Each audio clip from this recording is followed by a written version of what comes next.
my very best to get this job that I so crave. Hello, everybody. Welcome back to another episode of Fanzone Debate.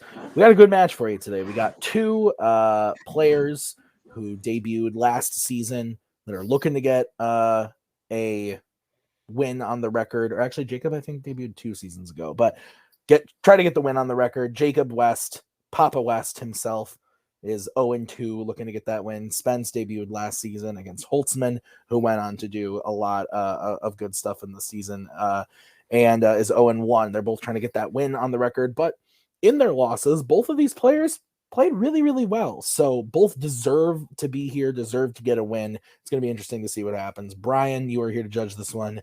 I believe you debated Jacob, actually, in his debut match. So how are you feeling about this matchup, and what do you think? Always fun to come here and help judge on debates. We've been doing we did the whole title picture leading up to the championship match. So now it's kind of interesting to come back down to this, where you got people who, they have losing records, but that just makes them hungrier, in my opinion. Yeah. And Kirk, current champion, here to judge this one. How you doing, Kirk? And what do you think about the matchup? I'm doing all right. Yeah, it's gonna be a good match. Spence and Jacob, two people who have just in day-to-day, conversation, very interesting, debate or argumentative styles. So I'm excited to see how those clash. Yeah, that was a good way of putting that delicately, Kirk. So let's get into this. Let's start by talking to Papa West himself. Jacob, welcome back to Fanzone Debate. Was I correct? You played Brian. That is correct. I had that right. Yes, I played Brian 2 years ago, back when I still had a hope of doing good in life. Oh, jeez. I feel like that was the infamous let's talk about a lot of private parts match. I believe it was penis leeches. Yes, it was brought up on multiple questions, I believe. But Jacob, you're back. You're debating Spence. What do you think about your chances today? I think my chances, I'm glad I get to be judged by 3 men who have both been very successful in Fanzone and life in general. 2 things I never will be. So Spence, top that. Okay. Well, let's bring in Spence. Adelaide, welcome. You're back for another match. Last time, you had the unfortunate thing of debuting against a guy who went on to make a title run. It just happens sometimes that everyone's got to debut against somebody, but you're back to play Jacob. What do you feel about your chances tonight? Me versus Jacob is an interesting matchup because it'll be pessimism versus pessimism, or maybe nihilism, depending on the day. It'll just be great to just see who hates everything more. It's fair. All right. Well, we are going to get right into this match. Here's how this is going to work. The players drafted 4 categories in the worlds of Fandom and Warzone, and then I gave them some questions based on those categories, and they are going to debate them tonight before our very souls. So whoever we think wins, or I'm sorry, you will have a 1-minute opening, a 5-minute freeform, and then a 1-minute closing. At the end of all that, Brian, Kirk, and I will write on our handy-dandy boards who we think won that point. Best 2 out of 3 votes wins the point, and first person to 3 points wins the match. So if we are all tied up after the 4 prep questions, 2-2, we will get a bonus question should we need it. Any questions from the competitors as we get into it? Is there a bonus point somewhere? What? Like perfect round, you get a bonus point. Oh, shush.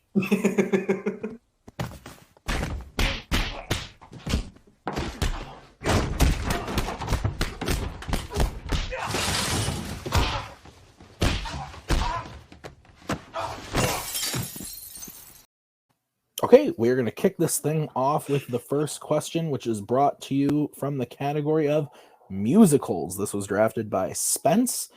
The question is, what is the worst theatrically released musical of the 2010s? So we are going to start with Spence. Since they drafted this, you have 1 minute to open your argument when you start talking.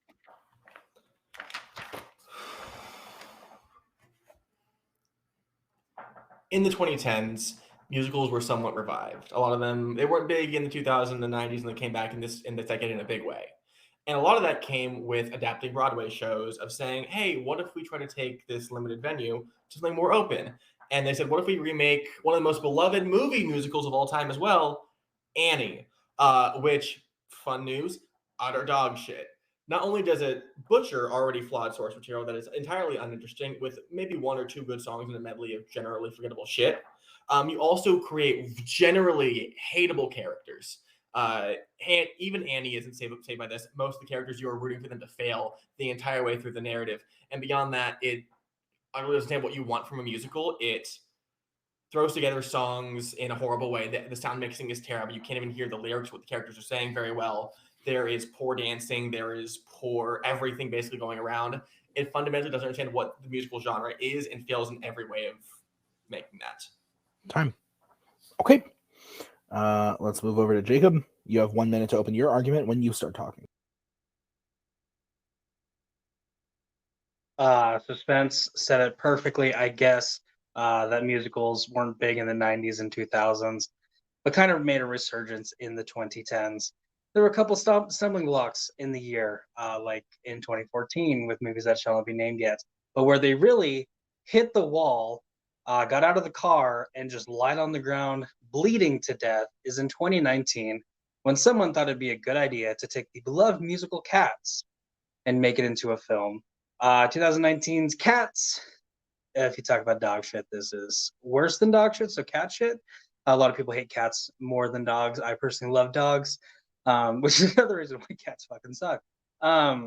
Great cast of people who can all sing that do not work well with each other.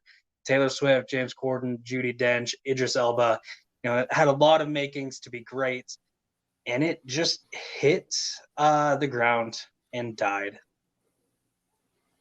Time. Okay. Cats. Annie. I've seen both of these. 5-minute freeform when one of you starts talking. Here's the problem with picking Cats. You picked a show that was fundamentally very honest and true to its source material. Nothing was really cut or changed. It happens the same way. It is still an assembly of songs and character introductions going up to this big finale where everyone sort of competes for one thing. That is exactly what the movie is. Nothing has changed. It still works pretty well. As someone who I've seen Cats most in this movie. I've seen it 3 times. It can be a lot of fun when you're watching it. Like the songs themselves, you can get brought into them. The dancing is incredible. Genuinely, they keep that very well. It's a very dance-heavy show. And none of the songs are actually bad. They all pretty much work well in how they're adapted. So Spence, I love how you bring this up. Fun fact, it is worse it is better to try something different and fail than to do a cookie cutter remake of something and fail. The fact that Cats was exactly what the beloved Broadway musical, which is one of the most long running musicals of all time, they tried to do the same exact thing and it did not work. A lot of people talk about, hey, the worst thing about it, they look like actual cats, that it just looked weird. Well, they have costumes in the musical, but it never looked weird. It tried exactly what worked for Broadway, put it in a movie, and did not work. Annie, hey, they tried to do something different. They had a black cast. They tried to include a black audience that has not been used in musicals that often. They tried. You got to give them some credit. Cats did not try. Here's the thing about Cats, though, is they perfectly adapted it for what film is. Theater and film are not going to be handled the same way. If you do a straight adaptation, it's not going to work. Look at the last 5 years where that being adapted from stage to film, you've lost fundamentally everything you need from it. Cats understood how the change in medium would work for it, and it did. It's changed its talking to the audience structure and changed that way to work in film. Talking about remaking Annie for a black audience, that doesn't really work when your lead character, Will Stacks, wants to make New York great again and blames China for everything wrong in America. That is an actual plot line in the film, and how a financially strong, a financial tycoon basically is running for a political position. You genuinely don't like him. His adopting of Annie is something purely for personal gain, and his evolution over the film isn't really that strong. You don't see him learn from his ways of oh, I did a bad thing and I'm learning. He's still a shitbag by the end of the film. He just has money, and you're like, oh, that means he's fine. And I also, if you're okay, I want to go back to like what I said at the beginning of like the music is genuinely mixed horribly. Quantity Wallace is an okay singer. Fox is good. Cameron Diaz is mediocre to bad in a lot of her scenes, and a lot of that's because the sound mixing is bad. You go to a musical for its music, and you can't even understand it. You can't hear it. It is done horribly. I like the way that you think that. So you say Cats, they adapted it from a Broadway play into theater, and they made it work. Well, Annie, they took from a movie, adapted it into another movie. So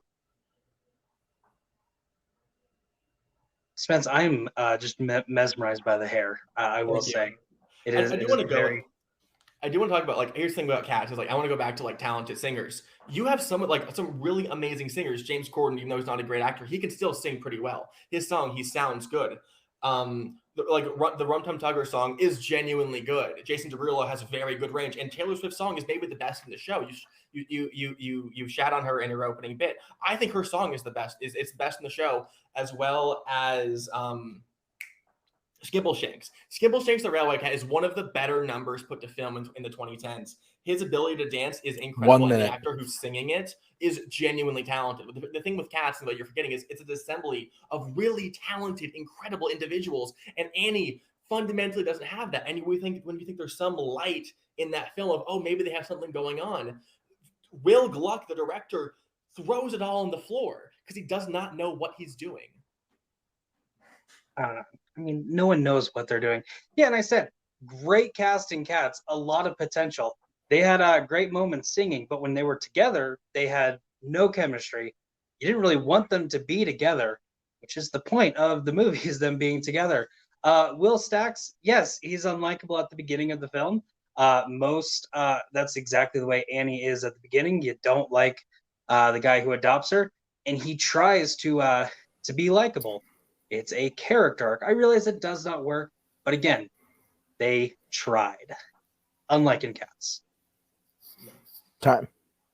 Okay, Jacob, we're going to start with you. You get 1 minute to close your argument when you start talking.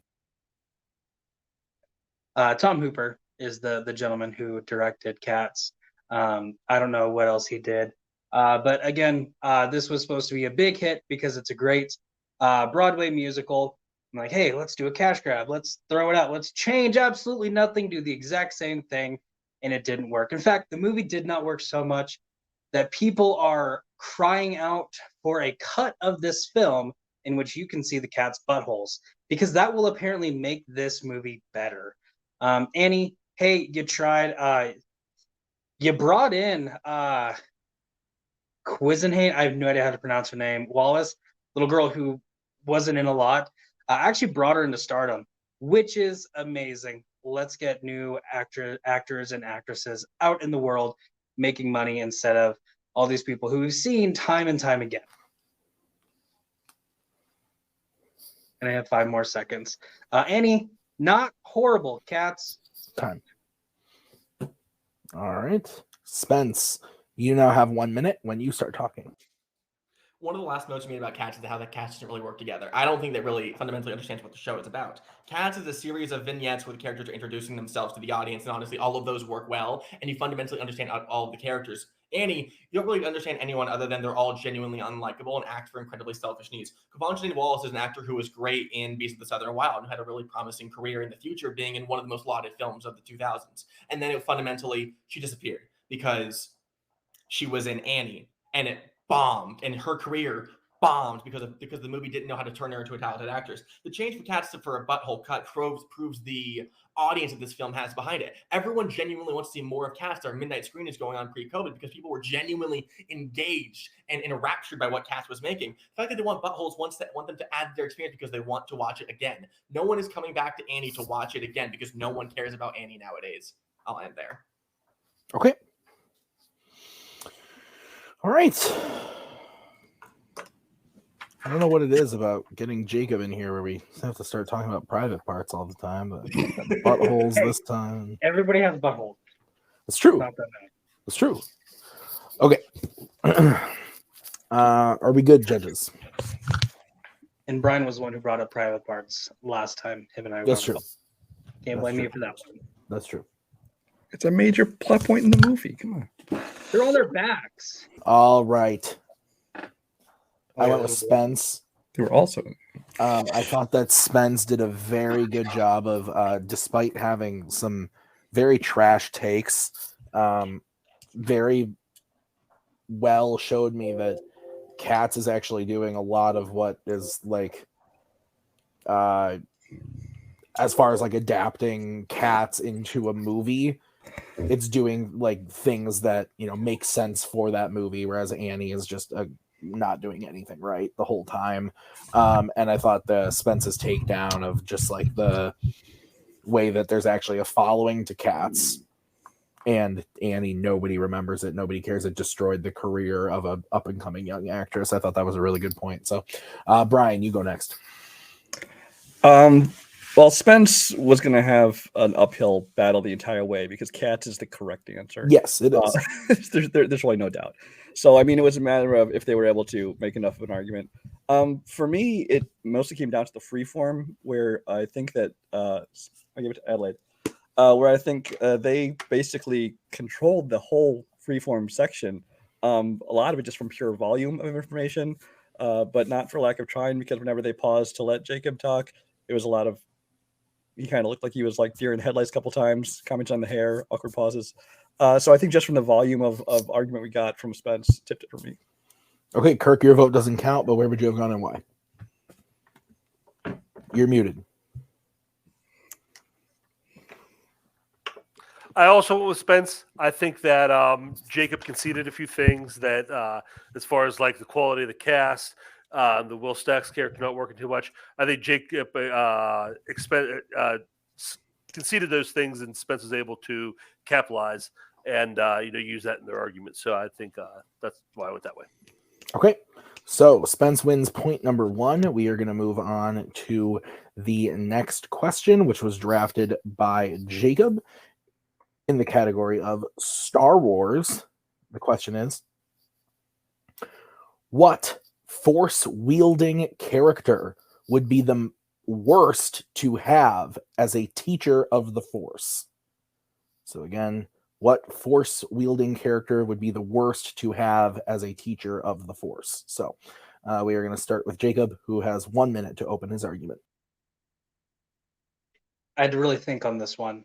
Not that hard. Grogu. Grogu can't talk. Grogu's an obvious. Wait. Hang on. Even Did we? I think we vetoed Grogu. Didn't I know we? it's part of my argument. Okay, sorry. Okay. I was like, I'm Yeah. pretty sure. Okay, I'll Yeah. let you start over and do what you Okay, want to do thank and you. get you time over. Sorry, I Yeah. was like, holy shit, did I fuck this up? No, okay.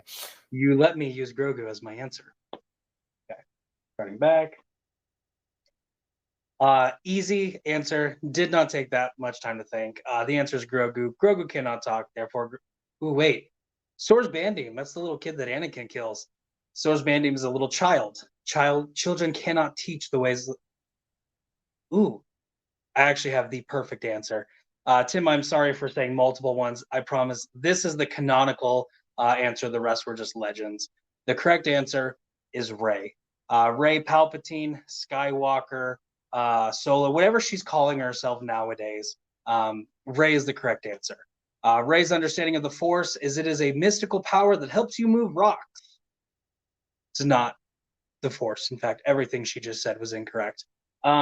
Rey is a thief. She stole the ancient Jedi text. You know what the Force says about doing evil deeds, including stealing? Don't do that. Rey, massively untrained, therefore cannot teach. Time. Okay. I'll move over to Spence, who has 1 minute when they start talking. If you want to talk about characters who do not know the Force, what better than a measly Padawan, Ahsoka Tano, who, in all of the eligible material, she disobeys orders, has no formal training, and shows little to no competence in how to wield it. Every battle that she enters, she relies on other people's mastery of the Force to win it, and her time using it is small capabilities. Not only does she fundamentally not know how to use the Force, she fundamentally doesn't know how to learn about it or teach it or share it with individuals. She's a very selfish Force wielder, as well as one who does not understand what she's doing. Therefore, I think that she is the worst kind of Force teacher. End of time. Okay. Ending about 15 seconds early. We have Rey versus Ahsoka. 5-minute freeform when one of you starts talking. So here's the great thing about Ahsoka, Spence, that you do not take into consideration. In the movie Star Wars The Clone Wars, Ahsoka is a very young Padawan. Therefore, she has a lot of potential. Rey learns the Force at a very old age. In fact, most Jedi are not allowed to learn the Force at that age because they have already developed these attachments, which is stuff that she cannot get rid of to be able to move on in the future. And also, fun fact, we've seen Ahsoka several times, not just the movie, in TV shows and books, where she has honed her skills and actually become a very formidable Jedi Master. Yeah, go ahead and do the two things. Yeah, two things about that. Number one, you are commenting on Ahsoka Tano. Oh, she matures later. That doesn't matter, because I'm taking her in only eligible material, which is just Star Wars The Clone Wars, where, again, she is terrible, and you actively admitted that, so it helps me. So thank you with that. Number two, you're saying that Rey is too old to learn the Force. You know who else was too old to learn the Force canonically, as said in the films? Luke Skywalker, who is the king of Jedis, who led the Jedi movement and actually helped create them leading into the new trilogy. Just because you're too old to learn the Force doesn't mean you can't master it, because, again, Luke is maybe the greatest Force wielder of all time. He's at least up there. Rey still shows massive aptitude in the Force. She creates Force lightning. Yes, she is immature in the power of it, but she's not only, like, her being that powerful helps you tap into your abilities. And you're talking about how she at the end of the series, she goes off to mature and be a better wielder of the Force. Not quite a Jedi, but still. If you're talking raw in the film, Ahsoka is still worse. If we're talking even outside, like, let's theorize about the future of the character, Ahsoka is still worse because Rey is one of the most powerful Force wielders of all time. Can we take a quick pause? All right, sweet. So you're talking about what's her name? Rey being a very powerful Force user. She's really not. In fact, her biggest calls to glory. Fuck, I can't think of words right now. Yes, she uses Force lightning in one moment where her anger is taking over her, and she never is able to do it again. She doesn't understand why she's able to do it. In her teaching, she has 3 days with Luke Skywalker where immediately she is told, don't go near that pit. And what does she do? She goes towards the pit. She immediately does not listen to what she is being told. She has a lot of power. Yes, that is correct. But great power does not make a good teacher. Whereas Ahsoka, yeah, she's a child, but she has potential. She has a fantastic teacher, and not only Anakin Skywalker, but also Obi-Wan Kenobi. We see her use some brains in the Clone Wars. She's able to actually go out, help Jabba's son, keep him safe. We don't really see Rey do a lot on her own. We see her with a group of people, never really doing great stuff on her own. In fact, also another cool thing she does is the Force Skype. I don't know the correct terminology of it, which we actually learn is something that she had no control over because she was not the one doing any of it. It was, in fact, Snoke and then Palpatine. 1 minute. Here's the thing. So number one, Rey's powerful abilities with the Force lightning. You're forgetting that she matches Kylo Ren's power, who is also one of the strongest Force wielders. If we're to compare powers, he's able to stop a blaster bolt, which is, let's say, moving at the speed of light, because that's how fast light, like plasma and everything, moves. That's fucking incredible that she's able to freeze that. On top of that, you're talking about how Ahsoka has great potential in all of this. When in her thing to rescue Stinky, not only is that with Anakin, she rarely uses the Force. So just because she's able to accomplish a mission doesn't mean that she's a strong or even capable Force user. Rey is also connected to every single Jedi of the past. In her conquering of Palpatine, one of the strongest characters in the Star Wars universe, she calls upon the power of all the Jedi who come to speak to her. You think they can't speak to her and help teach you a lesson? They can that through decades and centuries of teaching, they can't help you through her. There's so much potential as a teacher through ages of teaching. Time. Okay. Spence, you are going to get to close first. You have 1 minute when you start talking.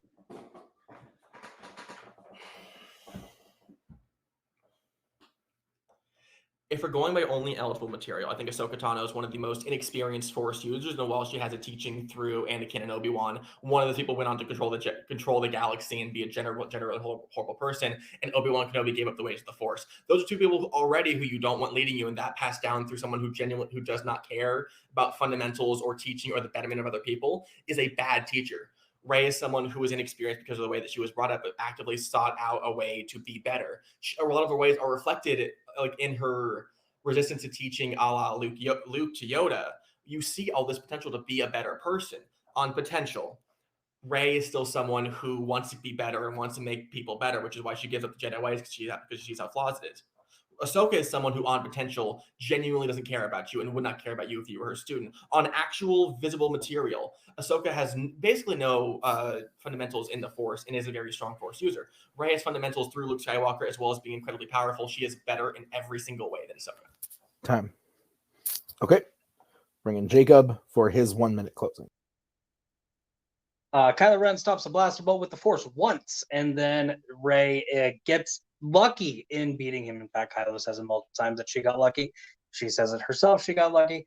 She never shows decent use of lightsaber fighting. Daisy, wow.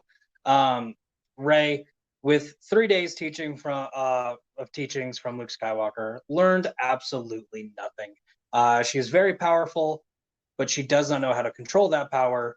She was able to talk to all the Jedi once. We don't know if she can do that again, or if they would be willing to talk to her again, because she is in fact Palpatine. Ahsoka, okay, I can't use any of the books where she becomes a great Jedi, where she defeats or she cures a Kyber crystal, which is an amazing thing that I can't talk about, or the TV show's amazing thing. But she's young. She has a lot of potential. I would love to learn from her when she has learned. Okay. Bring in the judges.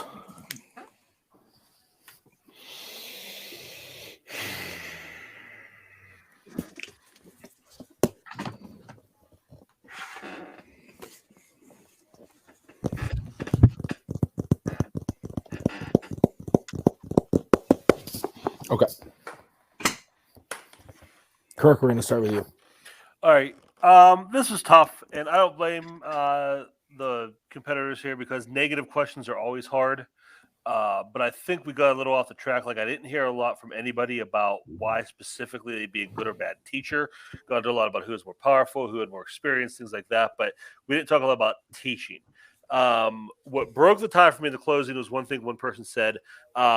Spence brought up the fact that Ahsoka's basically lineage in the Force is Anakin and Obi-Wan, who are basically both failed Jedi who, were not, people you'd want to teach anyway. So that was, I was kind of in the middle. So I needed something. That was something I really latched on to. Jacob didn't really counter that. So I went with Spence. Okay. No, I agree with Kirk. This turned into like, who is the most powerful, who isn't type thing. That was a good point Kirk just made about the Anakin and Obi-Wan thing. I didn't pick up on that. But I actually went with Jacob. I thought that Jacob very clearly explained to me why Rey was a horrible student and has no interest in, like, everything she's done has been through luck, and even her force wielding abilities that she does have all came basically by accident. And so that worked. And I thought that he made a couple good points about, like, in the Clone Wars movie, Ahsoka shows a lot of promise and is good at being an apprentice in that movie. So Brian, where are you going? In this one, I think it was actually Jacob that had the uphill battle, mainly because of the fact that because all of this other material, the books and the TV shows or whatever else she's appeared in, that is not admissible into this debate. And then even in his own closing, he tried to throw in some things in there and say, here's some stuff, but I can't talk about it. So having to ignore all of that material that tried to be bring up, it really came down to what they said about would exist. And I think that what Spence said, arguing against Ahsoka being a good teacher and judging just by how she is in the Clone Wars movie, I give it to Spence.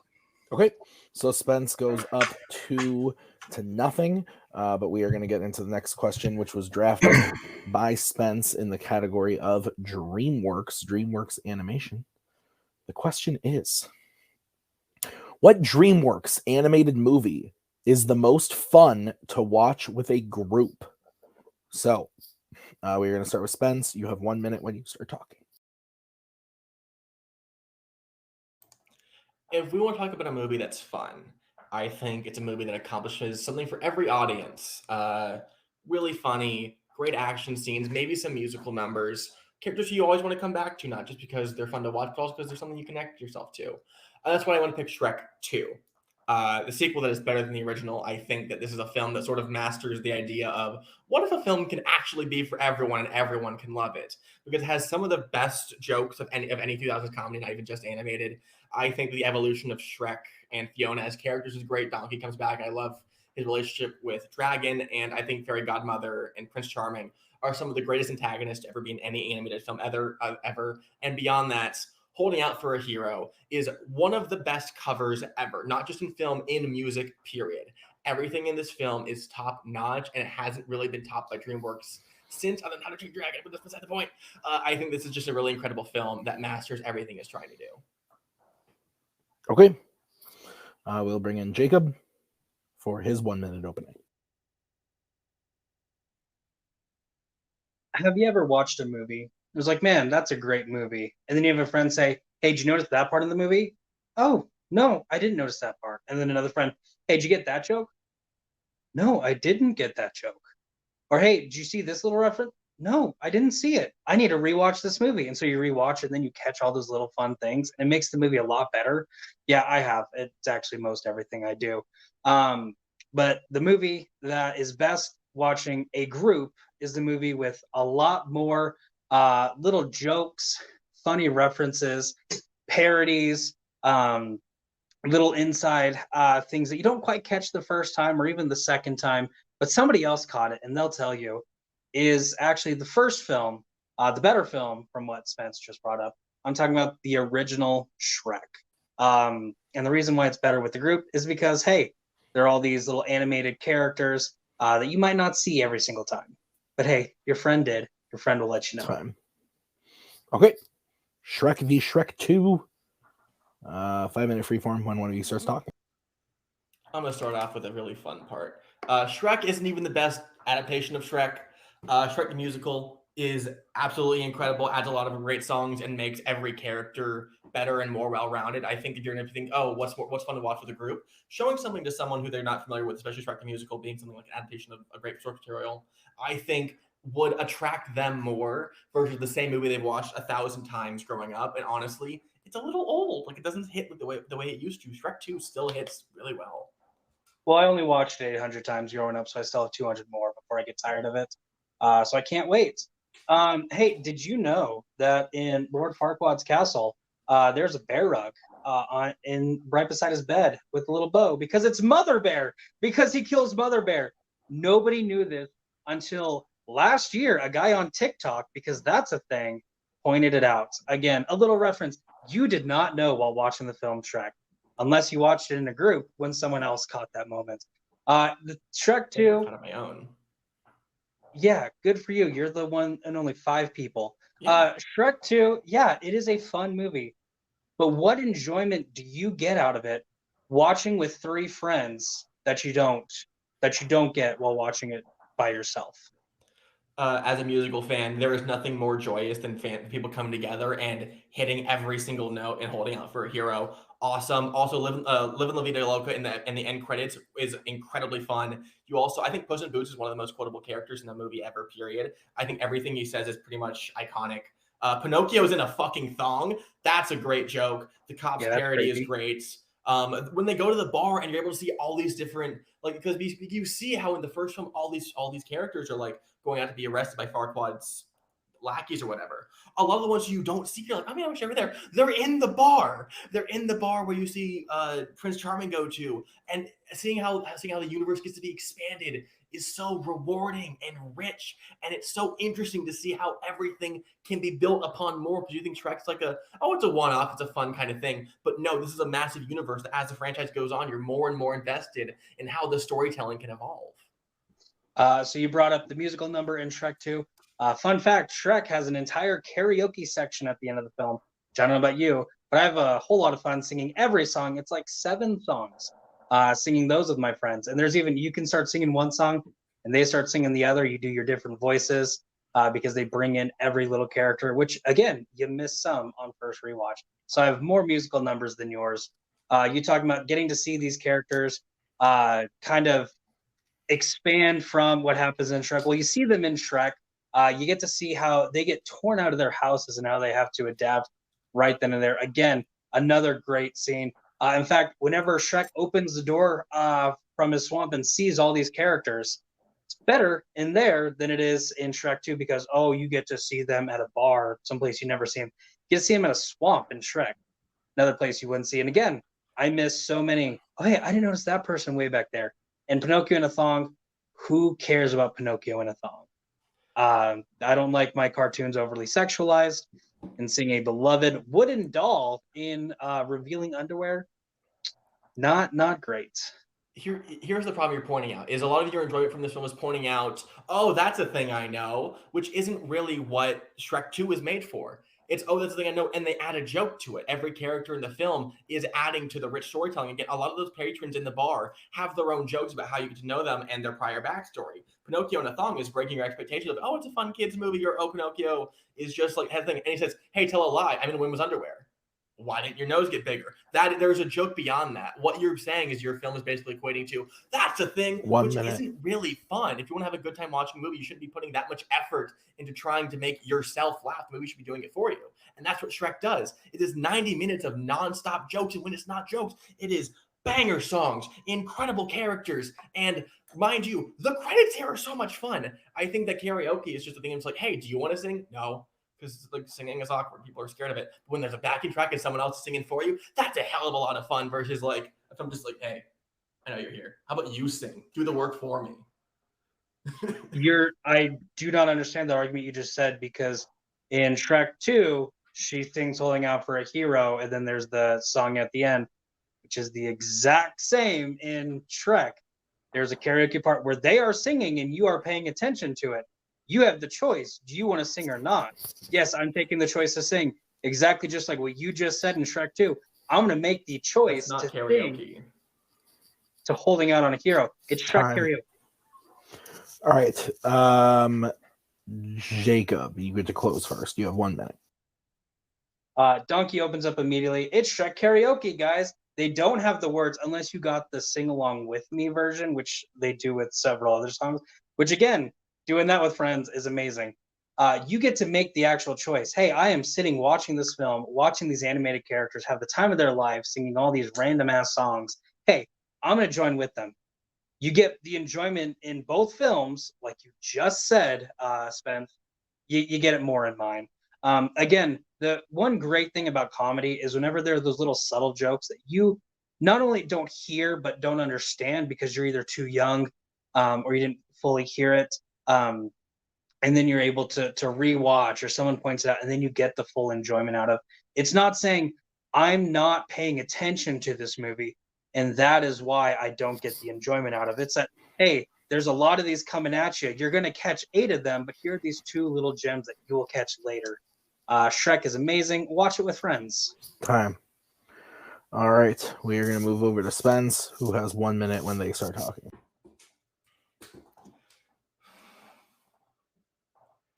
I stand by a big flaw you find in Shrek is the repetitiveness of it. Not only in it was parodying basically everything that came before, but everything that came after it parodies that itself. It makes for like an unrewarding experience because you're pointing out, it's like, oh, I know a thing. Does make a viewing experience really fun. However, Shrek 2 is something that still feels fresh a lot of the time.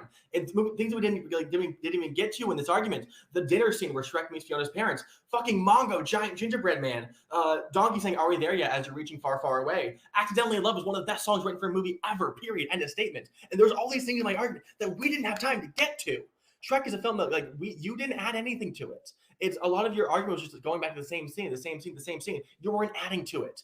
Shrek is one-dimensional, and I'm telling you, there are better versions of Shrek out there. Shrek the musical is fucking incredible. Shrek 2, nothing can match it. Nothing's tried to match it because they know that you cannot touch perfection. DreamWorks even acknowledged they know that this is the best thing they've ever made, and they've tried and tried and tried. Shrek the Third, Shrek the Raptor, trying to capture the magic, but it doesn't work. Shrek 2 is more magical than Shrek the First. Pens down. I don't fucking know. Time's up is what I should have said. Should I even bring them on, gentlemen? I guess I will, but I like being included. You don't like Shrek? I did not like those arguments. Okay, let's think about this.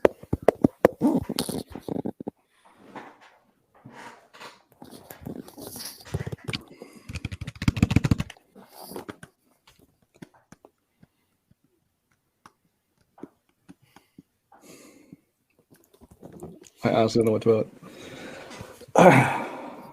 Vote for the person who argued better that their movie is better to watch with a group than by themselves. Well, we didn't get that argument, so okay. So I didn't say that 3 times. No.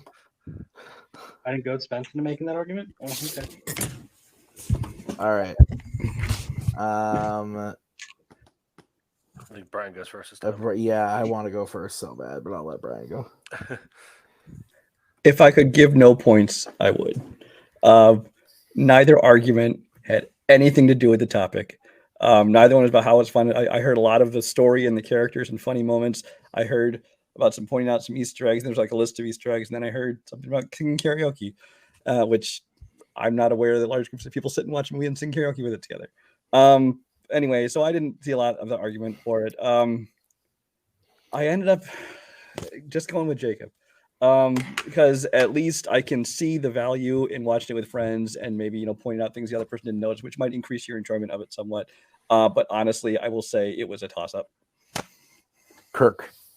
Yeah, this argument was pretty devoid of, the actual point. I heard a lot of arguments about, the value of the movies themselves.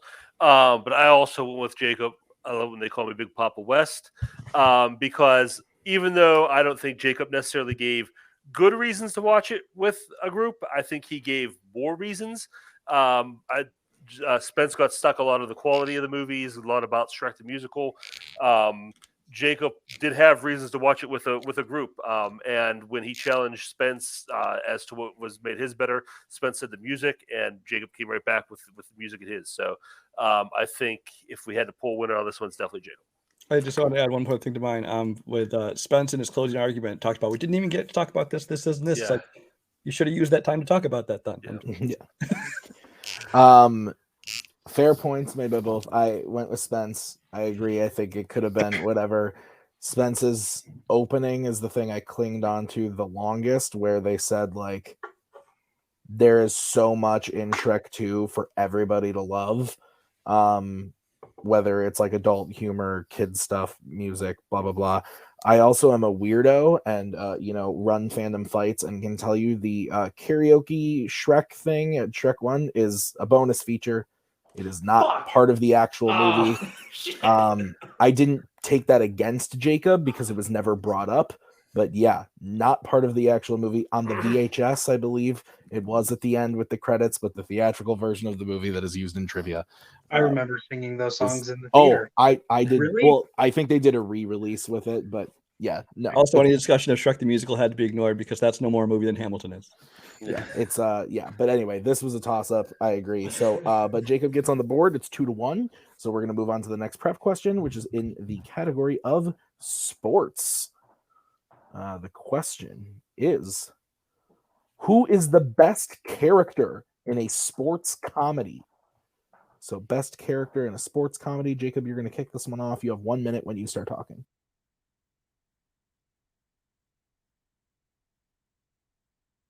So Tim, you really look bored at the end of that argument.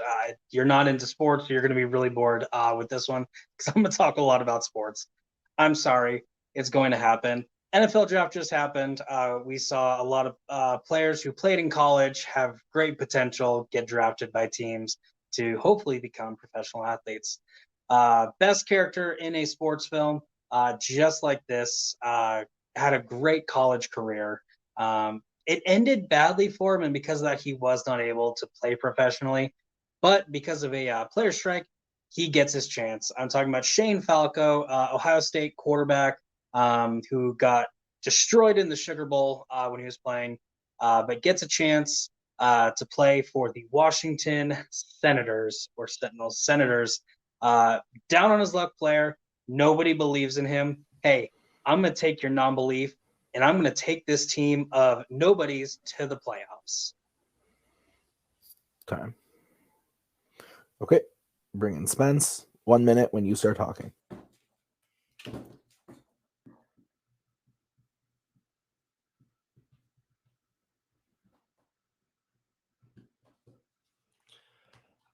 I would like to cite one of the greatest, I won't say one of the most interesting stories in sports ever told. It's a real story. One of Tonya Harding, who was one of the most talented skaters in her time and finally got a chance to go to the Olympics. And what happens? She made the worst decision possible. And in the journey of telling the story of a real human being, you have to maybe not empathize with them, but like understand how they got there. And I think Tonya Harding and Tonya is a great way of showing that is a character that you never really fully empathize with. You never really, it's like, you don't want to see her succeed. That is the gift of great writing, is you see fully how she got there, the evolution of her character from childhood to making these decisions, to even after. You see her whole arc, and at the end of the day, a great character is one who changes over time, and you see how they get to their final points. I think that Tonya Harding in this film was one of the greatest characters in any sports film ever written, let alone comedies. And I think that so many little bits of her performance and writing add to the overall richness of the narrative in the film. Okay. All right. 5 minute freeform when one of you starts talking. So I'll go ahead and let you start this.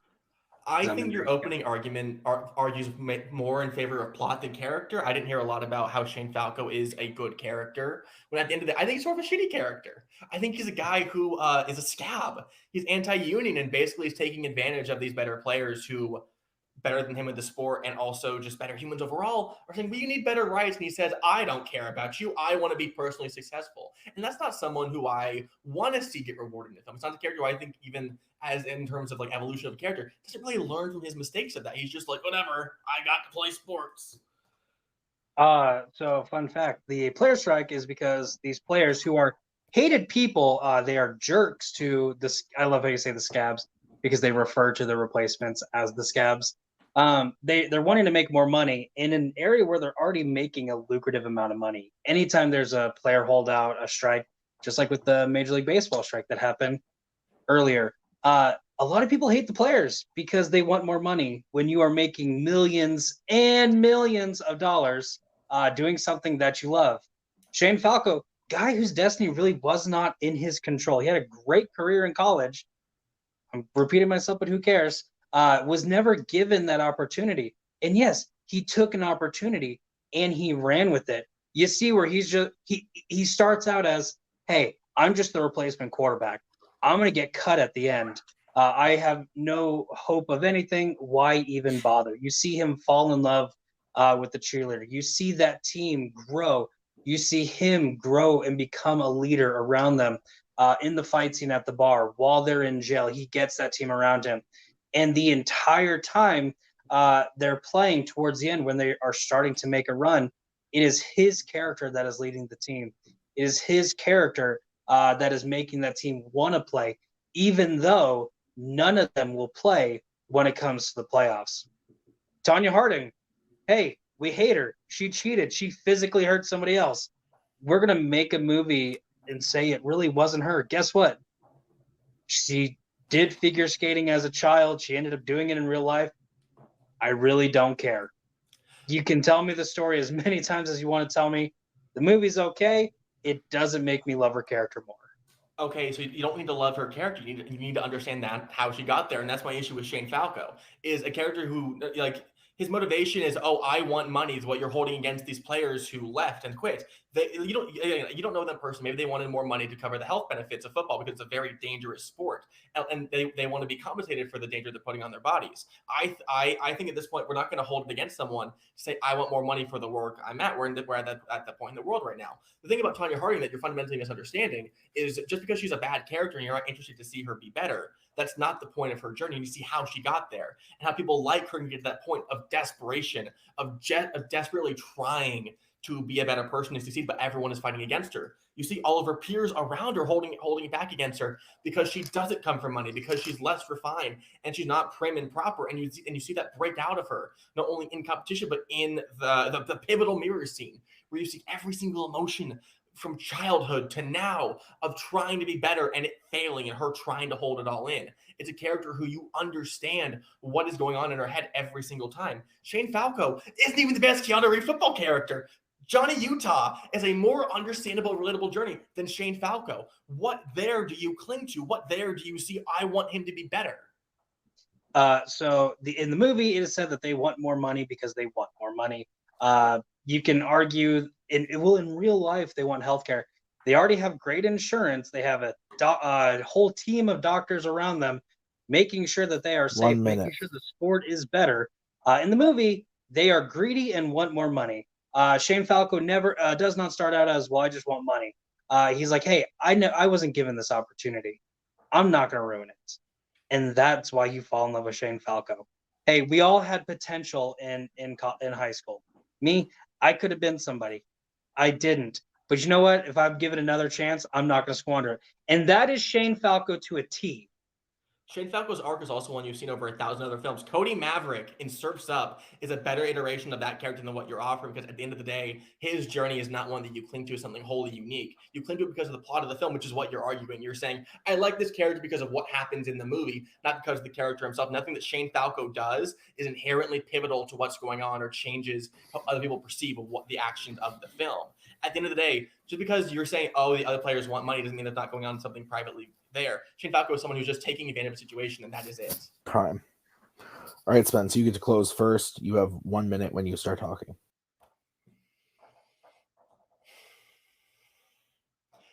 I think in an argument for best character, it needs to be founded by a character, not a film based around them. Tonya, while being an incredible film, is driven centrally by Tonya Harding as a character. She is someone who is changed enough since real life that you can feel sort of a unique journey through her, that you can see through the narration of the film, through the mirror scene that I already mentioned, through her actions at skating. She is someone who is fully realized. Every single aspect of that performance and of the character as it is written is thought through, and every action is motivated. Shane Falco is a one-note character who exists in every other pre-existing sports film, and someone that doesn't add to filmmaking or storytelling as a whole. He's not someone that you're able to cling to as a unique journey. There were 1,000 other films that Jacob could have picked for this exact argument, and he picked a replacement because he likes it more. To me, that is not a good debate. A good debate is saying what makes this unique or what makes you want to cling back and say this is the special example. The replacements doesn't have any of that. It is a generic film that is done over many, many, many, many, many times. This is not the same argument. I'm arguing a character. He's arguing a film. Time. Okay. Over to Jacob, who has 1 minute to close when he starts talking.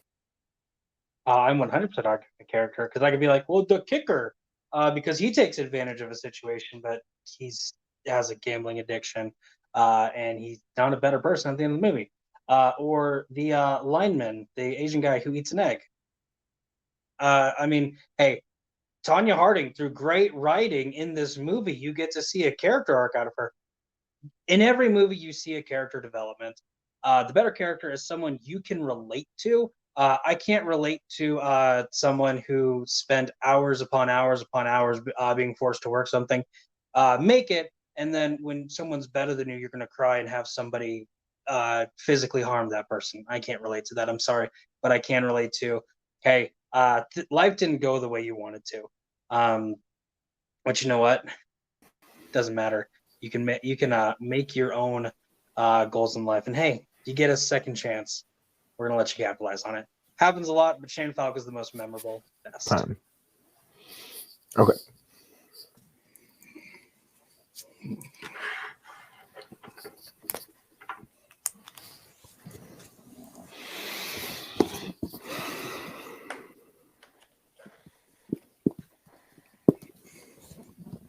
We good? Yes.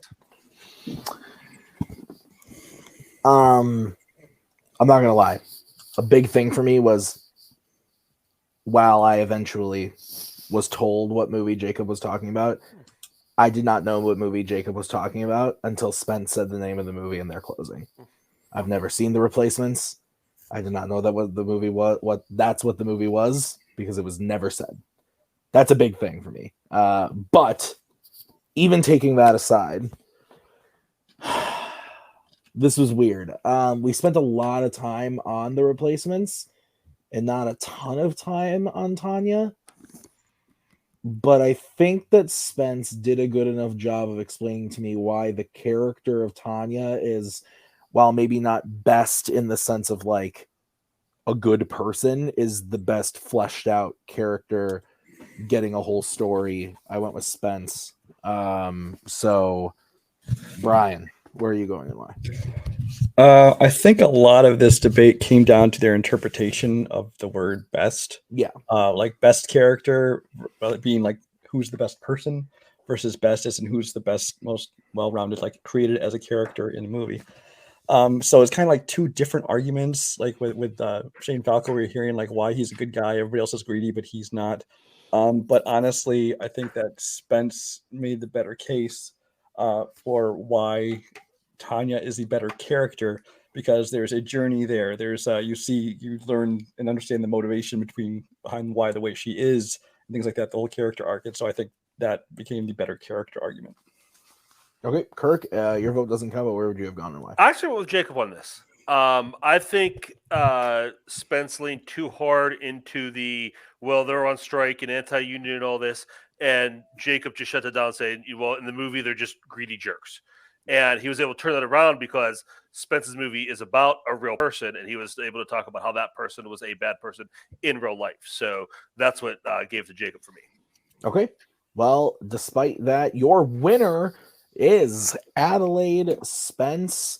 We are going to start by talking to Jacob. Jacob, great match. You played really well. You split the vote 3 times, winning one of the points. Not an easy thing to do, and you did it. How are you feeling?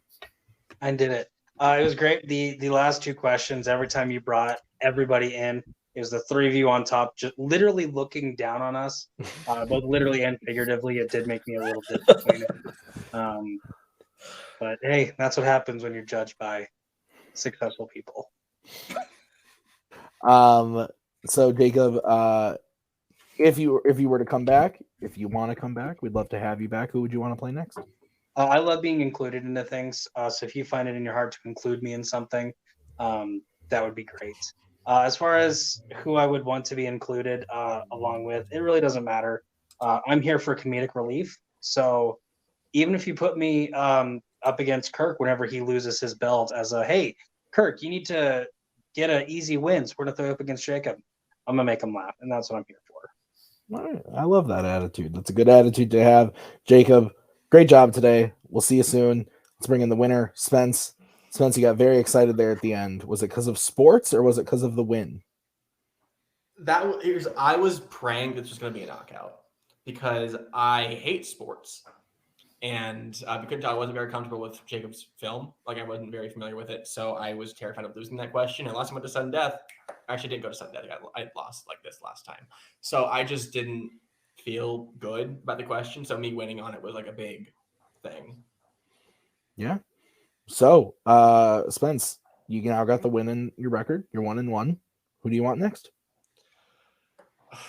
Someone who doesn't talk. Is that an option?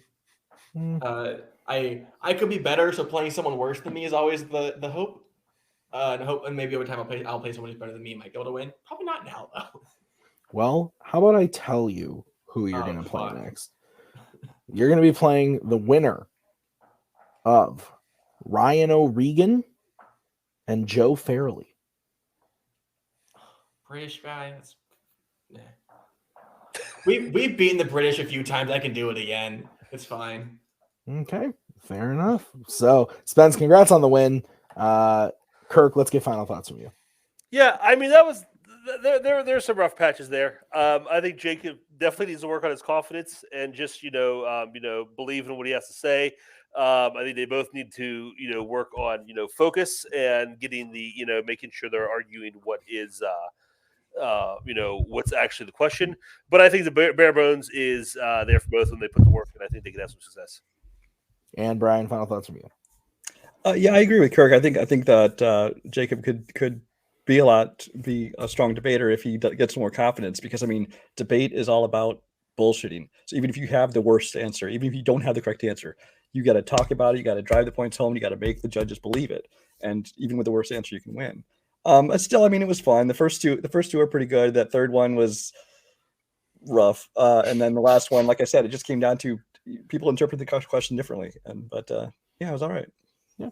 All right. Well, that's going to do it for us today at Fanzone Debate. Thank you to Brian and Kirk for judging this one. Thank you to Spence and Jacob for playing. I have been Tim. We will see you real soon with the next match. Until then, thank you.